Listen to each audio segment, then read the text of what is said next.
விரைவாகவே முடிச்சுட்டு மக்களுடைய பாதுகாப்புக்காகவே நேற்று தலைவர் வந்து கிளம்பினார் கொளத்தூர்ல இருந்து. அதனால வில்லிவாக்கத்துக்கு வர முடியல. ஆனால் கூடிய சீக்கிரத்தில் தலைவர் விஜய் அவர்கள் வில்லிவாக்கத்தில் மிகப்பெரிய பிரச்சாரத்தை மேற்கொள்வாரு அப்படின்னு வந்து ஒரு உறுதி கொடுத்தாரு அந்த மக்களுக்கு. ஏன்னா நேற்று கொளத்தூர் மக்களுக்கு மிகப்பெரிய ஆபத்து நடந்திருக்கும். எப்படி கரூர்ல வந்து நடத்தினாங்களோ, செந்தில் பாலாஜி நடத்தி இன்னைக்கு தொகுதியை மாறி கோயம்புத்தூர்ல போய் பயந்துட்டு நிக்கிறாரோ, அதே மாதிரி கொளத்தூர்ல அங்க இருக்கக்கூடிய அமைச்சர்கள் வச்சுட்டு நடத்த பார்த்தாரு.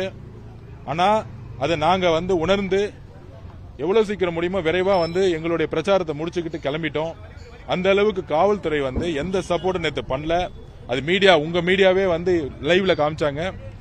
ஆனால் இன்றைக்கு வருத்தத்திற்குரிய ஒரு பேரதிர்ச்சி காலையில ஊடகங்கள்ல வந்துகிட்டு இருக்கு. எங்க தலைவர் மேலேயே எஃப்ஐஆர் ஃபைல் பண்ணியிருக்கிறாங்க. எங்க தலைவர் என்ன தப்பு செய்தார்?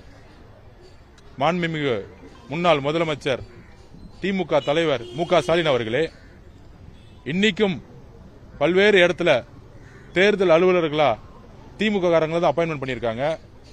காவல்துறை அதே காவல்துறை தான் இருக்கிறாங்க. இன்னைக்கும் மு.க. ஸ்டாலின் சார்